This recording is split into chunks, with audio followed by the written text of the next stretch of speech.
রমজান মাসে তাহাজ্জুদ নামাজের আগে বিতির সালাত আদায় করা যাবে কিনা। সাহরির শেষ সময় ঘোষণা করা হলেও যদি পানি খেলে বা অল্প কিছু খেলে রোজা ভেঙে যাবে কি? যাকাতের টাকা দিয়ে কি এতিমখানায় এতিমদের ইফতার করানো যাবে? জুমার দিন মহিলারা কয়টা বাজে জোহরের নামাজ পড়তে পারবে? তারাবির নামাজ না পড়লে কি রোজা হবে? যে সর্বনিম্ন কত নগদ অর্থ বা স্বর্ণ থাকলে জাকাত ফরজ হয়? শরীর রক্ত বের হলে কি রোজা ভাঙা হবে? রমজান মাসে ভিতরের সালাত কি ইমামের পিছনেই পড়তে হবে নাকি একাও পড়া যাবে? জাকাতের টাকা দিয়ে কোনো এতিম বিধবার ঘর করে দেয়া যাবে কিনা? স্বপ্ন দর্শন হলে রোজা ভেঙে যায় কিনা? রোজা রেখে তরকারির লবণ টেস্ট করে থুতু ফেলে দিলে কি রোজা ভঙ্গ হয়ে যাবে? বিয়েতে পাওয়া স্বর্ণের কি জাকাত দিতে হবে?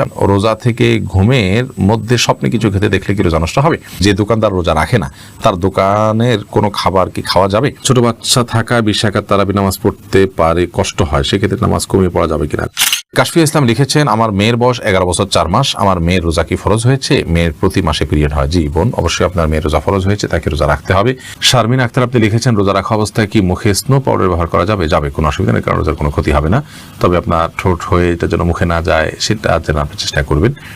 আয়েশা সিদ্দিকা, ছোট বাচ্চা থাকা 20 রাকাত তারাবি নামাজ পড়তে পারে, কষ্ট হয়, সেক্ষেত্রে নামাজ কমিয়ে পড়া যাবে কিনা? কখন আপনি অসুবিধা হলো কম পড়লেন, কোনো অসুবিধা নেই। নফল যেহেতু এটা আপনার অসুবিধার কারণে আপনি একটু কম পড়লেন বা ভেঙে ভেঙে পড়লেন, এই সুযোগগুলো কিন্তু আছে। সাজিদুর রহমান লিটন আপনি লিখেছেন, রোজা থেকে ঘুমের মধ্যে স্বপ্নে কিছু খেতে দেখলে কি রোজা নষ্ট হবে? না, স্বপ্নে কিছু খেতে দেখলে রোজার কোনো ক্ষতি হবে না, কারণ আপনি তো বাস্তবে খান নাই, স্বপ্নে খেয়েছেন। অতএব স্বপ্নে যা কিছু হয় এটা কোনো হিসেব হয় না। স্বপ্নে আপনি একজনকে খুন করেছেন, স্বপ্নে আপনি জেনা করেছেন, আল্লাহ মাফ করুক, স্বপ্নে আপনি খেয়ে ফেলেছেন রোজা রেখে, এগুলো সব স্বপ্নে দেখেছেন, যেহেতু বাস্তবে যেহেতু করেননি, অতএব এগুলোর কারণে আপনার রোজার কোনো ক্ষতি হবে না, এগুলোর কারণে কোনো দায় আপনাকে নিতে হবে না। এরপরে এমডি সালাউদ্দিন আহমেদ আপনি লিখেছেন, যে দোকানদার রোজা রাখে না তার দোকানের কোনো খাবার কি খাওয়া যাবে? খাবারটা আপনি কি খাচ্ছেন সেটা বিষয়, কার কাছ থেকে খাচ্ছেন সেটা বিষয় নয়। যিনি রোজা রাখছেন না তিনি গুনাহগার হচ্ছেন, তিনি পাপিষ্ঠ হচ্ছেন, তার পাপ তাকে পাবে। কিন্তু তার কাছ থেকে যে খাবারটা আপনি কিনে নিচ্ছেন, হালাল টাকা দিয়ে কিনছেন, খাবারটা যদি হালাল হয়, পাক হয়, আপনি কিনে খেতে পারেন, তাতে আপনার রোজা হবে, কোনো অসুবিধা নেই। তবে একজন রোজাদার একজন বেরোজদার দুজন যদি পাশাপাশি থাকেন এবং দুইটা দোকান থাকে, তাহলে আপনি রোজাদারের কাছ থেকে একজন ভালো মানুষের কাছ থেকে কেনার চেষ্টা করবেন, এই অর্থে এই জন্য যে তাতে একজন ভালো মানুষকে সহায়তা করার যে সওয়াব সেটি আপনি লাভ করলেন এবং অর্জন করলেন। তবে এর মানে এই নয় যে আপনার রোজা হবে না, ব্যাপারটা কিন্তু সেরকম নয়। জাকিয়া হোসেন আপনি লিখেছেন, একজন নারী কতটুকু স্বর্ণ ব্যবহার করতে পারবেন আর কতটুকু হলে জাকাত দিতে হবে?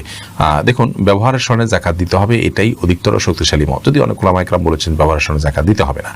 অতএব আপনি কতটুকু স্বর্ণ ব্যবহার করছেন এটা ইস্যু নয়, আপনি যতটুকু স্বর্ণ ব্যবহার করছেন এটা নেশাবে পড়ছে কিনা, নেশাবে পড়লে আপনাকে জাকাত দিতে হবে, সেটা কম হোক আর বেশি হোক, যদি নেশাবে হয় আপনাকে জাকাত দিতে হবে। স্বাধীন আইডি থেকে আপনি লিখেছেন, বিয়েতে পাওয়া স্বর্ণের কি জাকাত দিতে হবে? আপনি কোথায় পেয়েছেন এটা ইস্যু নয়, যদি আপনার কাছে 1 বছর থাকে এবং নেশাব পরিমাণ হয় আপনাকে জাকাত দিতে হবে। এরপরের প্রশ্ন হলো, সঞ্জয় ইসলাম শশী আপনি লিখেছেন, রোজা রেখে তরকারির লবণ টেস্ট করে থুতু ফেলে দিলে কি রোজা ভঙ্গ হয়ে যাবে?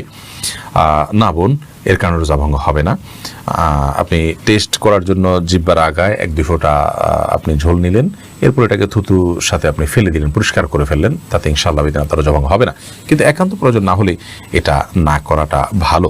এরপর ইমতিয়াজ রহমান সাইম লিখেছেন, স্বপ্ন দর্শন হলে রোজা ভেঙে যায় কিনা? না, স্বপ্ন দোষের কারণে রোজা ভাঙে না। দাদি নানি আইডি থেকে আপনি লিখেছেন, জাকাতের টাকা দিয়ে কোনো এতিম বিধবার ঘর করে দেয়া যাবে কিনা? জাকাতের টাকা দিয়ে ইয়াতিম অথবা কোনো বিধবাকে আপনি ঘর করে দিতে পারেন যদি তারা জাকাতের হকদার হয়। এতিম হলেই যে জাকাতের হকদার হবে এমনটি কিন্তু আবশ্যক নয়, বিধবা হলেই যে জাকাতের হকদার হবে এমনটি কিন্তু আবশ্যক নয়। একজন ভদ্র মহিলা, তার স্বামী মারা গেছেন, তিনি বিধবা হয়েছেন, কিন্তু তার এত সম্পদ আছে যেটা দিয়ে তিনি চলতে পারেন, তাহলে সেক্ষেত্রে তিনি যে জাকাতের হকদার নন। এতিমের ক্ষেত্রে একই কথা প্রযোজ্য। যাই হোক, তো এতিম বা বিধবা যদি জাকাতের হকদার হয়, তাদের যে সম্পদ আছে বা উপার্জন হয় তা দিয়ে তাদের সংসার চলতে কষ্ট হয়, এরকম যদি হয়, তাহলে সেক্ষেত্রে আপনি তাদেরকে জাকাতের টাকা দিতে পারেন। জাকাতের টাকা না দিয়ে তাদের যদি ঘরের নিড থাকে, যে তাদের নিরাপদে থাকার মতো কোনো ঘর নেই, সে প্রয়োজন থাকে এবং টাকা দিলে তারা হয়তো নষ্ট করে ফেলবে, আপনি তত্ত্বাবধান করে তাদের হয়ে ঘর নির্মাণ করে দিলে জাকাতের টাকা দিয়ে এটা জায়েজ হবে। এমনি সাব্বির মোল্লা আপনি লিখেছেন, শরীরে রক্ত বের হলে কি রোজা ভাঙা হবে? শরীরে রক্ত যদি বের হয় তাহলে এর ফলে রোজা ভাঙা হবে না, এর তো ওযু ভাঙা হবে। এরপর সাব্বির হোসেন আপনি লিখেছেন, রমজান মাসে ভিতরের সালাত কি ইমামের পিছনেই পড়তে হবে নাকি একাও পড়া যাবে? একাও পড়তে পারেন, কোনো অসুবিধা নেই, ইমামের পিছনে পড়তে হবে, বাধ্যবাধকতা নাই। তবে যে ফজিলত পেতে হলে ইমাম যাওয়া পর্যন্ত আপনাকে অপেক্ষা করতে হবে। রাত জেগে বা ফজিলত পেতে হলে ইমামকে নামাজে রেখে আপনি চলে যাবেন, এটা হবে না। বরং আপনি প্রয়োজনে অপেক্ষা করতে পারেন, দুই গুজি রাজকাত দোয়া দরুদ পড়লেন, এরপর বিতির শেষে সবাই যখন গেল আপনি তখন বের হলেন। মিফতাহুল জান্নাত এর থেকে আপনি লিখেছেন সর্বনিম্ন কত নগদ অর্থ বা স্বর্ণ থাকলে যাকাত ফরজ হয়। দেখুন, এটা যেহেতু স্বর্ণ এবং রূপার উপরে নির্ভর করে, এই জন্য স্বর্ণ এবং রূপার মূল্য যেহেতু উঠানামা করে, এই জন্য ফিক্সড অ্যামাউন্ট বলাটা জটিল। আমরা আপনাকে শুধু এটুকু বলছি যে 52.5 তোলা রূপার আজকের বাজার দর কি পিওর রূপার, অথবা 595 গ্রাম বলতে পারেন 52.5 তোলাকে, এই পরিমাণ রূপা কিনতে গেলে এটার দাম কত দাঁড়াবে, যেই টাকাটা এটার দাম হবে সেই পরিমাণ টাকা আপনি এর টাকার যদি আপনি মালিক হন, তাহলে সেই টাকা যদি আপনার কাছে 1 বছর থাকে তার উপর আপনার জাকাত আসবে, আদারওয়াইজ আপনার উপরে জাকাত আসবে না। আহমদ রহিম আপনি লিখেছেন তারাবির নামাজ না পড়লে কি রোজা হবে? জি ভাই, অবশ্যই রোজা হয়ে যাবে। রোজার সাথে তারাবির নামাজের সম্পর্ক এরকম নয় যে একটা না করলে আরেকটা হবে না, দুইটা স্বতন্ত্র ইবাদত। তারাবি কোনো কারণে পড়তে না পারলেও রোজা আপনাকে রাখতেই হবে এবং হয়ে যাবে। সাউদা উম্মে হাবিবা আইরিন আপনি লিখেছেন জুমার দিন মহিলারা কয়টা বাজে জোহরের নামাজ পড়তে পারবে? জোহরের ওয়াক্ত হওয়ার পরেই পড়তে পারবে। মসজিদে জুমার নামাজের জামাত হওয়ার পরেই পড়তে হবে এমনটি অনেকে মনে করেন, অথচ এমনটি কোনো আবশ্যক নয়। আপনি চাইলে জুমার নামাজের আগেও, অর্থাৎ ওয়াক্ত হয়ে গেছে জোহরের 12টা 1 মিনিটে, আজকে জোহর ওয়াক্ত হয়ে গেছে, এরপর থেকে আপনি বাসায় জোহর পড়তে পারেন। শিমু খান আপনি লিখেছেন জাকাতের টাকা দিয়ে কি এতিমখানায় এতিমদের ইফতার করানো যাবে?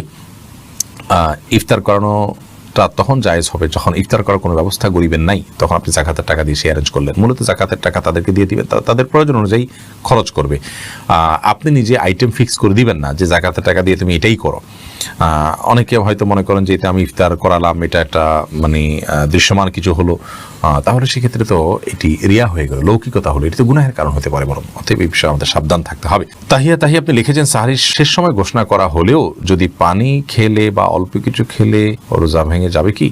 আর সাহরির সময় শেষ, এটা যদি আপনি নিশ্চিত হন টাইম শেষ হয়ে গেছে, তারপরে যদি আপনি পানি অথবা মেডিসিন বা যাই খান, অল্প যদি খান, তাতে রোজা ভাঙা হবে এবং এই রোজাটা আপনাকে পরবর্তীতে রেখে দিতে হবে। এমনি মিজানুর রহমান মিজান লিখেছেন রমজান মাসে তাহাজ্জুদ নামাজের আগে বিতির সালাত আদায় করা যাবে কিনা? সর্বাবস্থায় বিতির নামাজ সর্বশেষে পড়তে হবে। আপনি তারাবির পরে যদি রাতে তাহাজ্জুদে আরও কিছু নামাজ পড়বেন আপনার ইচ্ছা থাকে, তাহলে সেক্ষেত্রে আপনি শেষে বিতির পড়বেন। মিনি বয় করিম আপনি লিখেছেন ফিতরা আদায়ের সঠিক নিয়ম জানতে চাই, সঠিক সময় জানতে চাই। ফিতরা আদায়ের সঠিক সময় হলো চাঁদ উঠেছে শাওয়াল মাসের, অর্থাৎ ঈদের চাঁদ উঠেছে তখন থেকে নিয়ে ঈদের নামাজের আগ পর্যন্ত, এই টাইমটার মধ্যে, রাতের মধ্যে, সকাল আগে আপনি গরিবের কাছে পৌঁছাবেন। এটা হলো ফিতরা আদায়ের মূল টাইম।